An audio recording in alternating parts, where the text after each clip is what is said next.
Al principio, en la introducción, que hoy Jesús volvía a tocar el tema de la confianza y de la fidelidad.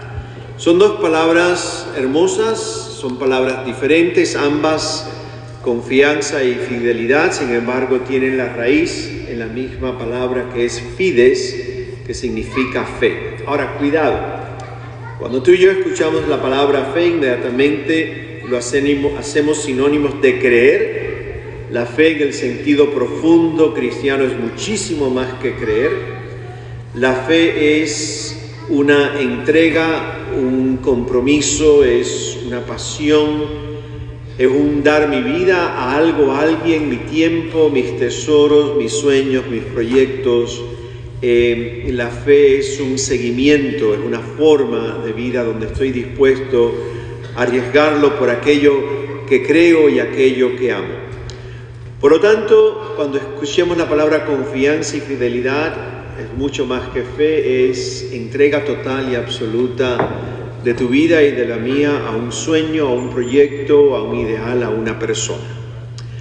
Hoy Jesús dice y vuelve a tocar un tema que es la urgencia de que el corazón de un discípulo, una discípula, no puede ser un corazón dividido, que un discípulo de Jesús no puede unirse a su caminar pretendiendo tener varios amos y varios señores al mismo tiempo.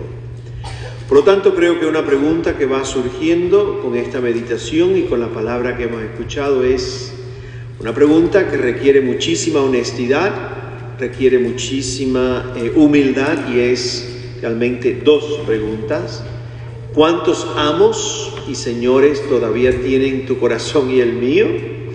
¿Y cuál de ellos es el que más rige sobre los demás? Porque siempre hay uno que habla más que otro de los señores que llevamos por dentro. El Evangelio hace varias semanas viene tocando el tema de que cuando alguien se acerca a Jesús camino a Jerusalén, que es un tema muy de Lucas, y Jerusalén significa literalmente su muerte y su cruz.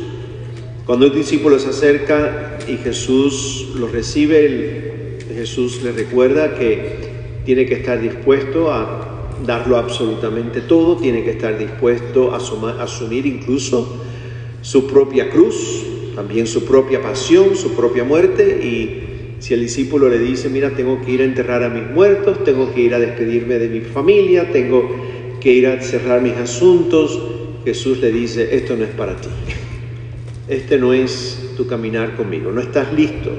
Y el domingo pasado Jesús apretaba las tuercas aún más y nos decía que la persona o el discípulo que no lo prefiere a él, sino prefiere a esposo, esposa, hijo, hija, hermanos y hermanas, incluso a su propia persona, a su yo, tampoco sirve para ser su discípulo. Nos lanzaba la imagen esa del tipo que se pone a construir una torre, no calculó bien el material, se quedó a mitad de camino y la gente se burló de él. Y decía Jesús, no hagan como este hombre. Se pone a caminar, se pone a construir una torre, no lo pensó bien y la gente terminó burlándose de él. Si no estás listo todavía, no te montes en el tren de mi seguimiento, porque esto es grande, esto es exigente y esto pide muchísimo de la persona que se declare públicamente seguir tras las huellas de Cristo Jesús. Es una entrega total y absoluta.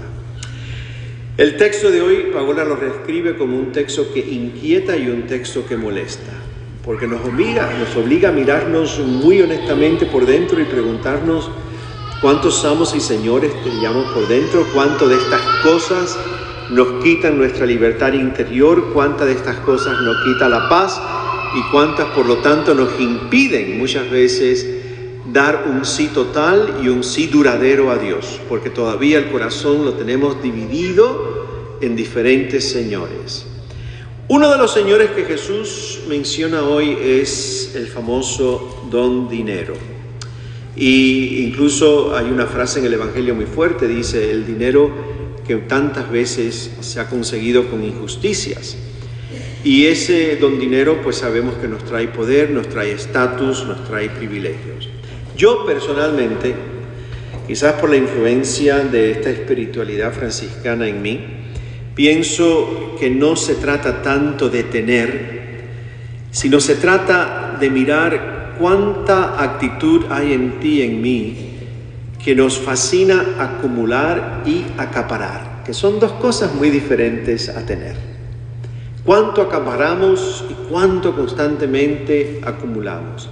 Y quizás la raíz de la injusticia de la que habla Jesús hoy está precisamente en que cuando el ser humano, en vez de tener, lo que hace es acumular y acaparar, ya se convierte en un corazón duro y un corazón egoísta y posiblemente hasta un corazón injusto. La primera lectura es muy fuerte del profeta Amós, porque es una denuncia grande a aquellos que acaparan y a aquellos que acumulan. Sobre todo es una denuncia a los comerciantes, porque habla de pesas, habla de alterar medidas del mercado donde se vendía el trigo, aprovechaban de la necesidad del más pobre, los explotaban, los engañaban, cambiando las pesas, cambiando las medidas, y al final dice incluso les venden el sobrado como si fuese trigo. ¿Saben lo que es el sobrado, verdad?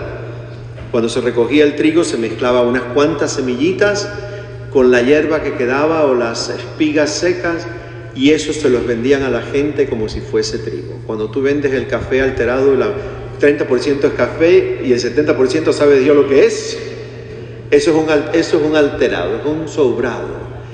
Y Amós hace una denuncia contra eso, contra venderle a los pobres cosas alteradas, las pesas alteradas, y los engaña. Eso ocurre cuando el corazón ya no es cuestión de tener, sino es cuestión de acumular y cuestión de acaparar. Ya es un corazón esclavizado, ya es un corazón dividido y ya hay un amo allá adentro que eventualmente nos va alejando cada vez más de Dios y va apagando en nosotros la libertad y nos va apagando la paz. Francisco de Asís, ya que toqué esto brevemente, cada vez que pensamos en Francisco la gente piensa en la pobreza, y Francisco nunca habló realmente de ser pobre, y ha sido el gran tema en la historia franciscana. Francisco habló de una frase que son dos palabras, y dijo: vivir sine propio. Sine propio para él era vivir como si nada realmente fuera tuyo ni mío. Ni nuestros frutos, ni nuestros esfuerzos, ni nuestros trabajos, nuestros triunfos, porque para Francisco todo eso incluso era un regalo de Dios. Y la fuente y el origen de todo eso era Dios. Él decía que lo único que era propio de nosotros, lo único que podíamos decir, esto es mío, adivinen qué era: los pecados. Porque Francisco decía que era lo único que tú y yo habíamos creado y que Dios no lo había creado. Lo único de eso éramos dueños era de nuestros pecados. Lo demás totalmente era Dios era el dueño. Y el vivir sine propio era vivir en la vida reconociendo que Dios era la fuente de todo bien y de todo regalo, de todo don. Y por lo tanto te daba una enorme libertad y una enorme paz para poder decir: yo lo comparto, toma lo mío, yo te lo doy. Mi vida la comparto, mi tiempo la comparto, mi energía la comparto, mis ilusiones las comparto, mis sueños los comparto, mis tesoros los comparto, porque en el fondo sine propio. Yo no soy dueño de nada de eso. Lo único dueño es Dios. Y la persona que puede vivir en la vida con esa capacidad de entrega y con esa capacidad de dar y de darse a sí mismo, porque ni siquiera nuestra vida es propia nuestra, es de Dios y vuelve a Dios, esa persona vive en el mundo con una libertad y con una paz inmensa. Creo que hay dos palabras que aparecen en el texto de hoy que de alguna forma nos enfocan realmente en lo que para Jesús es importante. Y la contrapone al dinero, seguido de esa frase tan fuerte de Lucas: ha habido con tanta injusticia. Y la contraposición a esa acumulación de bienes, muchas veces adquiridos con injusticia, las dos palabras que Jesús contrapone son los bienes verdaderos. Léanse el texto otra vez. Los bienes verdaderos. Claro, aquí el problema saben cuál es, ¿no? Que Jesús no dice cuáles son los bienes verdaderos. Y cada uno tiene que descubrir en su camino cuáles son los bienes verdaderos. Jesús lo más que llega a decir que un bien verdadero es uno que ni la polilla se va a comer, ni el óxido va a corroer. Un bien verdadero es algo que dura para la eternidad, pero eso lo tienes que descubrir tú. ¿Cuál es tu bien verdadero? Yo tengo que descubrir cuál es mi bien verdadero. Pero yo estuve pensando en uno que es universal, es uno que creo que le toca a todo ser humano, incluso si no es creyente. Un bien verdadero que te abre el camino a Dios, te lleva directico al corazón de Dios, porque Dios es así. Y ese bien verdadero para mí es, de los muchos, para mí es la compasión. Si hay un bien que te lleva a ti y a mí directo a Dios, es la compasión. Compasión es una palabra hermosa. Compasión no significa sentir por, eso es lástima, que es muy diferente a la compasión. Compasión es sentir con. Compasión es una capacidad y una decisión tuya y mía de descalzarnos, quitarnos nuestros zapatos, nuestras sandalias, y voy a ponerme a caminar en los tuyos. Y voy a ver la vida como la ves tú, voy a sentir lo que sientes tú, voy a necesitar lo que necesitas tú. Voy a salir de mi entorno, salir de mi mundo, salir de mi tiempo, de mi espacio, de mi vida propia, y me voy a poner en los tuyos. Compartir es caminar, y si miramos el texto, caminar con el pobre. Y hoy la pobreza tiene muchos rostros, muchísimos rostros. Caminar y tener compasión es cuando tú y yo nos ponemos al lado de una persona que está buscando trabajo desesperadamente en este Miami y no tiene permiso de trabajo. ¿Conocen algunos? Yo tengo una lista muy grande. Compartir y tener compasión es estar al lado de un enfermo que va de salida. Compartir y tener compasión es caminar con gente que se encuentra marginada, víctimas de prejuicios, de engaños, caminar y tener compasión, estar cerca de los viejos hoy en día. El gran drama de nuestra sociedad en Norteamérica es la soledad, y eso lo lees en todos los estudios sociológicos que hay. Es el gran mal en Norteamérica, la soledad de tanta gente. Acompañar a alguien en su soledad es tener compasión, es entrar en el mundo de la persona que vive sola.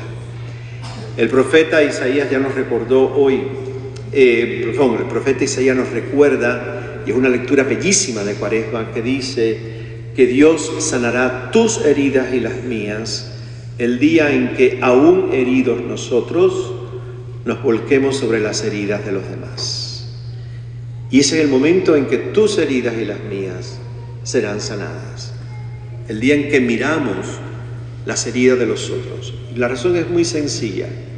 Nos ayuda muchas veces a relativizar nuestros propios sufrimientos cuando nos damos cuenta que hay mucha gente a nuestro alrededor que sufre aún muchísimo más que yo. Y por lo tanto, las cosas se hacen más livianas, más llevaderas, y de pronto mis heridas son sanadas porque le estoy dando mi tesoro, mi vida y mi tiempo, mi compartir, mi tener a alguien que está mucho peor que yo. Y ahí es cuando Dios entra a tu vida y a la mía con toda su belleza, con toda su gloria, porque nos hemos descalzado y nos hemos puesto las sandalias del otro. Al sentir lo que vive el otro, somos capaces de responder, somos capaces de estar presentes, somos capaces de buscar soluciones por sencillas que sean. No somos salvadores del mundo.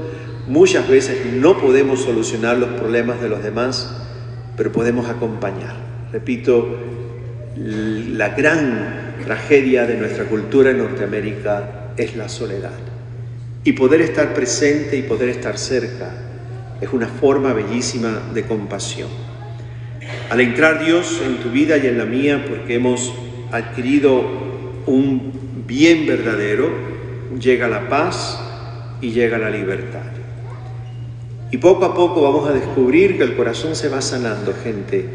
Los amos que teníamos van saliendo, el corazón se va unificando, vamos acaparando menos, vamos acumulando menos y vamos viviendo con un poquito de más libertad, porque vivimos realmente cine propio. Ojalá que el Señor nos dé esa capacidad inmensa de descubrir en tu caminar y el mío cuál es y cuáles son los bienes verdaderos. ¿Qué es lo que tú crees que en tu vida y en la mía, utilizando las palabras de Jesús, ni la polilla se va a comer, ni el óxido va a corroer? ¿Crees que hay en ti y en mí que tú y yo lo miramos y decimos, esto nunca se podrá acabar? Eso es un bien verdadero. Eso te ayuda a ti y a mí a identificar aquello que es totalmente opuesto a acaparar y acumular. Que el Señor nos dé la libertad de vivir mucho más livianos, con menos esclavos por dentro, para poder tener más libertad y más paz. Y que nuestra entrega, nuestro dar, nuestro compartir, nuestra compasión sea cada día mayor y mejor.